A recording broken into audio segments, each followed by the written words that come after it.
শহীদ কারা? কোরআন আমাদেরকে জানিয়েছে আনা আমাল্লাহু আলাইহিম মিনান নাবিয়িন ও সিদ্দিকিন ওয়া শুহাদা ওয়াস সালিহিন। শহীদ দুই প্রকার, একটা হচ্ছে শাহিদুদ দুনিয়া ওয়াল আখিরা, আর একটা হচ্ছে শাহিদুল আখিরা। তারা ছাড়া কি আর কেউ শহীদ হতে পারবে না?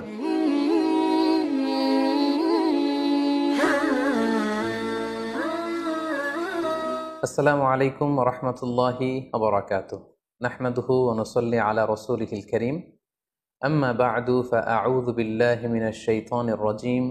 বিসমিল্লাহির রহমানির রহিম। রাসেল নামে এক ভাই প্রশ্ন করেছেন, শহীদ কারা? ইদানিং অনেকের মৃত্যুর পর তাদেরকে শহীদ বলে আখ্যা দেয়া হয়। ব্যাপারটি কতটুকু সঠিক বলবেন কি? প্রিয় ভাই, রাসেলের উত্তরে আমরা বলতে চাই যে এই পৃথিবীতে আল্লাহর দ্বীনকে বাস্তবায়ন করতে যে অথবা বিজয়ী করতে যে কাফেরদের বিরুদ্ধে সশস্ত্র সংগ্রামে যে মুমিন ব্যক্তি নিহত হয় তাকে শহীদ বলে। আমি আবারও বলছি, আল্লাহর জমিনে আল্লাহর দ্বীনকে বিজয়ী করতে যে কাফেরদের বিরুদ্ধে সশস্ত্র সংগ্রামে যে মুমিন ব্যক্তি নিহত হয় তাকে শহীদ বলা হয়। সহিহ বুখারীর বর্ণনায় এসছে যে সাহাবারা আল্লাহ রাসূল সাল্লাল্লাহু আলাইহি সাল্লামকে জিজ্ঞেস করেছিলেন যে, হে আল্লাহ রাসূল, কারা আল্লাহর রাস্তায় জিহাদ করছে এটা আমরা কিভাবে বুঝবো? তার উত্তরে আল্লাহর হাবিব সাল্লাল্লাহু আলাইহি সাল্লাম বলেছিলেন, মান কাতালা লিতাকুনা কালিমাতুল্লাহি হিয়াল উলিয়া ফাহুয়া ফি সাবিলিল্লাহ। যে ব্যক্তি আল্লাহর দ্বীনকে, আল্লাহর বিধানকে কিংবা আল্লাহর আইনকে বাস্তবায়নের জন্য, আল্লাহর দ্বীনকে বিজয়ের জন্য যে সংগ্রাম করে যাচ্ছে সেই আল্লাহর রাস্তায় আছে। আর সে আল্লাহর রাস্তায় থাকা অবস্থায় যদি কেউ মৃত্যুবরণ করে বা নিহত হয় তাকে ইসলাম শহীদ বলে ঘোষণা করেছে। তবে সেক্ষেত্রে একটি শর্ত রয়েছে, সেটি হচ্ছে দুন আগারাদিন মিন আগারাদিদ দুনিয়া। দুনিয়ার কোনো কারণে, দুনিয়ার কোনো লোভে পড়ে, দুনিয়ার কোনো স্বার্থের জন্য যদি কেউ আল্লাহ রাস্তায় জেহাদ করে মৃত্যুবরণও করে, সেই শহীদের কোনো মর্যাদা বাদাম আল্লাহ তাআলার কাছে নেই। কারণ আমরা হাদিস থেকে জেনেছি অনেক শহীদ কিয়ামতের ময়দানে আল্লাহ তাআলা তাদেরকে জাহান্নামে ফেলে দিবেন। আল্লাহ বলবেন যে তুমি তো দুনিয়াতে জেহাদ করেছিলে, যে মানুষ তোমাকে বীর বলবে, মানুষ তোমাকে সাহসী বলে ঘোষণা দিবে, বাহাবা পাওয়ার জন্য তুমি জেহাদে অংশগ্রহণ করেছিলে এবং সেখানে নিহত হয়েছ। তো তুমি নিহত হওয়ার পরে মানুষ তো তোমাকে বীর বলেছে, বাহাবা দিয়েছে, সাবাস বলেছে, যে কারণে তুমি এই জিহাদে অংশগ্রহণ করেছো সেটা দুনিয়াতেই তুমি পেয়েছো। তো আমার কাছে তুমি কি চাও? আমার কাছে তোমার জন্য কিছু নেই। Go to the hell fire, জাহান্নামে যাও। তাকে আল্লাহ তাআলা উপর করে জাহান্নামে নিক্ষেপ করবেন। তো এজন্য শর্ত হচ্ছে যে দুনিয়ার কোনো স্বার্থে নয়, শুধুমাত্র কেবলমাত্র আল্লাহর দ্বীনকে আল্লাহর জমিনে বিজয়ী করার জন্য যদি কেউ সশস্ত্র সংগ্রামে নিহত হয় তাদেরকে শহীদ বলা হয়।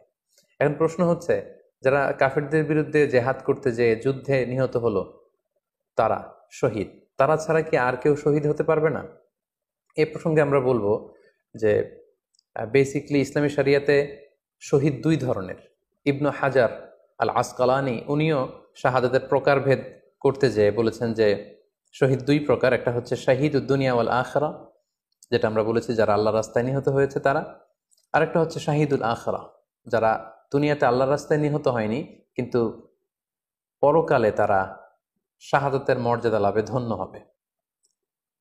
প্রথম প্রকার হচ্ছে শাহিদুদ দুনিয়া ওয়াল আখিরা, যেটাকে আমরা বলি শাহাদাতে হাকিকি, মানে প্রকৃত শহীদ। এরাই হচ্ছে মূলত শহীদ। এদেরকে আল্লাহ তাআলা মৃত বলতে নিষেধ করেছেন। আল্লাহ তাআলা বলেছেন, ওয়ালা তাকুলু লিমান ইউকতালু ফি সাবিলিল্লাহি আমওয়াত বাল আহইয়া ওয়ালাকিন লা তাশউরুন। যারা আল্লাহর রাস্তায় জীবন দিয়ে নিহত হয়েছে তাদেরকে তোমরা মৃত বলো না, বরং তারা জীবিত। অন্য এক আয়াতে এসেছে বাল আহিয়াউন ইনদা রাব্বিহিম ইউরযাকুন, তারা জীবিত এবং আল্লাহর কাছে তারা রিজিক প্রাপ্ত, আল্লাহ তাআলার পক্ষ থেকে তারা রিজিক প্রাপ্ত।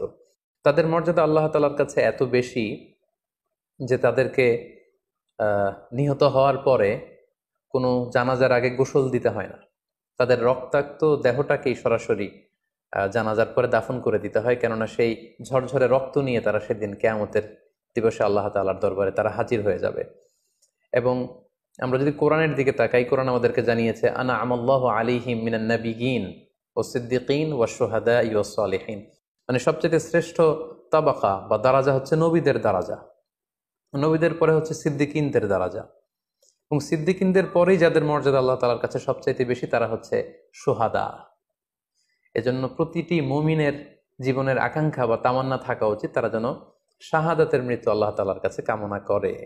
এবং আমরা যদি সাহাবাদের জীবনের দিকে তাকাই তাহলে দেখবো ওনারা সবসময় আল্লাহ তাআলার কাছে শাহাদাতের মৃত্যু কামনা করতেন। সাইয়েদনা ওমর ফারুক রাদিয়াল্লাহু তাআলা আনহু আল্লাহ তাআলার কাছে সবসময় শাহাদাতের মৃত্যু চাইতেন।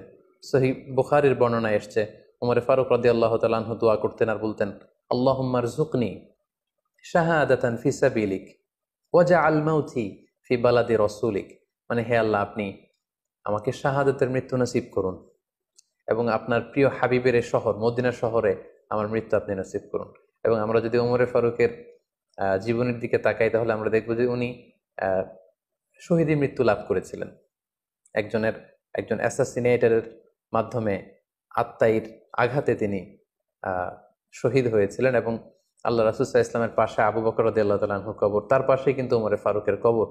তার মানে মদিনাতেই তিনি আল্লাহ রাসূল সাল্লাল্লাহু আলাইহি ওয়াসাল্লামের পাশে মৃত্যুবরণের পরে শোয়ার সৌভাগ্য তিনি অর্জন করেছেন। তাহলে এই আলোচনা থেকে আমরা বুঝলাম যে প্রকৃত শহীদ হচ্ছে যারা আল্লাহর রাস্তায় নিহত হয় এবং এর মর্যাদা আল্লাহ তাআলার কাছে অনেক বেশি। কিন্তু এই শাহাদাতে হাকিকি বা প্রকৃত শহীদ ছাড়াও আরো অনেক মৃত ব্যক্তিকে আল্লাহ রাসূল সাল্লাল্লাহু আলাইহি ওয়াসাল্লাম শহীদী মৃত্যুর সুসংবাদ দিয়েছেন। তারা জেহাদে অংশগ্রহণ করেনি, তারা কাফিরদের আঘাতে নিহত হয়নি, তারা প্রকৃত শহীদ নয়, কিন্তু কিয়ামতের দিন তারা শাহাদাতের মর্যাদা লাভ করবে। তারা কারা? এ ব্যাপারে আমরা সহিহ মুসলিমের একটি হাদিস এখানে উল্লেখ করতে চাই, যেখানে আল্লাহ রাসূল সাল্লাল্লাহু আলাইহি ওয়াসাল্লাম সাহাবাদেরকে জিজ্ঞেস করেছেন, মা তা'উদ্দুনা শাহিদা ফীকুম, ওহে সাহাবারা তোমরা কাদেরকে শহীদ বলে মনে করো? সাহাবারা বললেন যারা আল্লাহর রাস্তায় নিহত হয় তারা শহীদ। তখন আল্লাহ রাসূল সাল্লাল্লাহু আলাইহি ওয়াসাল্লাম বললেন, ইন্না শুহাদা উম্মতি ইদান লাকালিল, এরকম হলে তো আমার উম্মতের মধ্যে শহীদদের সংখ্যা একেবারে কম। যারা জেহাদের সুযোগ পাবে না, জেহাদের ময়দানে কাফিরদের বিরুদ্ধে সশস্ত্র সংগ্রাম করে যারা নিহত হওয়ার সুযোগ পাবে না, তাহলে তো তারা শহীদ হতে পারবে না। সাহাবারা এই কথা শুনে বললেন, ইয়া রাসূলুল্লাহ তাহলে কারা শহীদ আপনি বলেন। তখন আল্লাহ রাসূল সাল্লাল্লাহু আলাইহি ওয়াসাল্লাম বললেন যে যারা আল্লাহর রাস্তায় নিহত হয় তারা তো শহীদ বটেই, পাশাপাশি ওমান মাতা ফি তাউনি ফাহুয়া শাহীদ, মহামারীতে যারা মারা যায় তারাও কিন্তু শহীদ। প্লেগ রোগে বা মহামারীতে, এই যে করোনা ভাইরাসের সময় যারা ঈমানের সাথে ইন্তেকাল করেছে তাদেরকেও আল্লাহ তাআলা শাহাদাতের মর্যাদা দান করবেন। ওমান মাতা ফিল বাতনি ফাহুয়া শাহীদ, পেটের পীড়ায়, পেটের কোনো রোগে যদি কেউ আক্রান্ত হয়ে মারা যায় সে কিয়ামতের দিন শাহাদাতের মর্যাদা লাভ করবে। ওয়াল গরিকু শাহীদ, পানিতে ডুবে যদি কেউ মারা যায় সেও শাহীদ। এভাবে অন্যান্য আরো অনেক হাদিসে, কোনো হাদিসে 5 জন, কোনো হাদিসে 7 জন, কোনো হাদিসে আরো বেশি, এভাবে আরো অনেক ব্যক্তিকে আল্লাহ রাসূল সাল্লাল্লাহু আলাইহি ওয়াসাল্লাম শাহাদাতের মর্যাদা লাভে তারা কিয়ামতের দিন ধন্য হবে এই মর্মে তিনি আমাদেরকে জানিয়েছেন। সুনানে নাসাইর একটি বর্ণনা থেকে আমরা জানতে পারি আল্লাহর হাবিব সাল্লাল্লাহু আলাইহি ওয়াসাল্লাম বলেছেন, মান কুতিলা দুনা মাজলামাতিহি ফাহুয়া শাহীদ, অন্যায়ভাবে যদি কাউকে হত্যা করা হয়, হি ইজ ডিফেন্ডিং ইনজাস্টিস, অন্যায় প্রতিরোধে সে মারা গিয়েছে, এরকম মৃত্যুকেও তিনি শাহাদাতের মৃত্যু বলে ঘোষণা করেছেন। সুনানে তিরমিজির আরেকটি বর্ণনায় আল্লাহ রাসূল সাল্লাল্লাহু আলাইহি ওয়াসাল্লাম আরো কিছু ব্যক্তিকে শহীদ বলে ঘোষণা করেছেন। যেমন তিনি বলেছেন, মান কুতিলা দুনা দীনিহি ফাহুয়া শাহীদ, কেউ তার দ্বীনকে হেফাজত করতে যেয়ে যদি মৃত্যুবরণ করে সে শহীদ। ওমান কুতিলা দুনা দামিহি ফাহুয়া শাহীদ, নিজের রক্ত বাঁচাতে যেয়ে যদি কেউ মৃত্যুবরণ করে শহীদ। তার সম্পদ বাঁচাতে যেয়ে যদি মৃত্যুবরণ করে সে শহীদ। তার ফ্যামিলিকে সেভ করতে যেয়ে কেউ যদি মৃত্যুবরণ করে সেও শহীদ। তার সম্মান, ইজ্জত, তার স্ট্যাটাসকে বাঁচাতে যেয়ে যদি কেউ মৃত্যুবরণ করে সেও শহীদ। আরেক বর্ণনায় আমরা জানতে পারছি আল্লাহ রাসূল সাল্লাল্লাহু আলাইহি ওয়াসাল্লাম বলেছেন, ওয়াসাহিবুল হাদমি ফাহুয়া শাহীদ, অর্থাৎ ধ্বংসস্তূপের নিচে চাপা পড়ে যদি কেউ মারা যায় বা কোনো দেয়ালের নিচে চাপা পড়ে যদি কেউ মারা যায় সে শহীদ।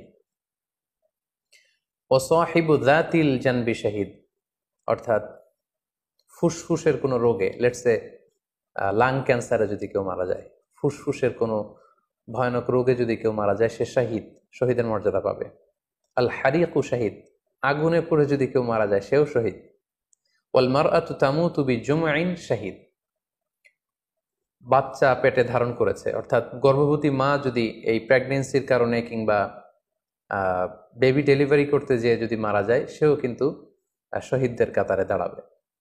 এভাবে আমরা বিভিন্ন হাদিসের আলোকে এবং আল্লাহ রাসূল সাল্লাল্লাহু আলাইহি ওয়াসাল্লামের সুসংবাদ বাণীর আলোকে আমরা বুঝতে পারি যে আল্লাহর রাস্তায় যারা জেহাদ করে আল্লাহর দিনকে বিজয়ী করতে যে মৃত্যুবরণ করেছে তারা হচ্ছে প্রকৃত শহীদ। তাদের মর্যাদা আল্লাহ তাআলার দরবারে অনেক অনেক বেশি। কিন্তু এই শহীদ ছাড়াও আরো অনেক ধরনের মৃত্যুকে আল্লাহর হাবিব সাল্লাল্লাহু আলাইহি ওয়াসাল্লাম শাহাদাতের মৃত্যুর সাথে ঘোষণা করেছেন। সো যারা জেহাদে মারা গেল তারাই শহীদ, বাকিদেরকে শহীদ বলা যাবে না, এই কথাটি ঠিক নয়। বরং আল্লাহ রাসূল সাল্লাল্লাহু আলাইহি ওয়াসাল্লাম নিজেই চেয়েছেন, তিনি বলেছেন যে তোমরা যদি শুধু এই এক শ্রেণীকে শহীদ বলো তাহলে তো আমার উম্মতের মধ্যে শহীদের সংখ্যা একেবারে কম। আর আমি চাই আমার উম্মতের মধ্যে থেকে অনেক সংখ্যক লোক এই শাহাদাতের দারাজা, এই মর্তবা, এই মর্যাদা লাভ করে ধন্য হোক। তাই আমরা যে কেউ একটি বর্ণনার কথা বললাম, এছাড়াও আরো অনেকগুলো বর্ণনা আছে। এই ধরনের মৃত্যু যারা বরণ করেছে, লেটসে পানিতে ডুবে, আগুনে পুড়ে, পেটের পীড়ায়, নিজের সম্পদ বাঁচাতে যে, অন্যায়ের প্রতিরোধ করতে যে, সন্তান ভূমিষ্ঠ করতে যে, এরকম যত ধরনের মৃত্যু রয়েছে, এ ধরনের মৃত্যুকে আল্লাহ রাসূল সাল্লাল্লাহু আলাইহি ওয়াসাল্লাম শহীদী মৃত্যু বলেছেন। এবং কিয়ামত দিবসে এই সমস্ত লোকেরাও তারা শাহাদাতের মর্যাদা লাভে ধন্য হবে ইনশাআল্লাহ। আশা করি প্রশ্নের উত্তর আপনি পেয়েছেন। আল্লাহ তাআলা আমাদের সবাইকে সঠিকভাবে ইসলাম জানার, বুঝার এবং সে অনুযায়ী মানার তৌফিক দান করুক। হাযা মা ইনদি ওয়াল ইলমু ইনদাল্লাহ আলাইহি তাওয়াক্কালতু ওয়া ইলাইহি উনীব। ওয়াসসালামু আলাইকুম ওয়া রাহমাতুল্লাহি ওয়া বারাকাতুহু।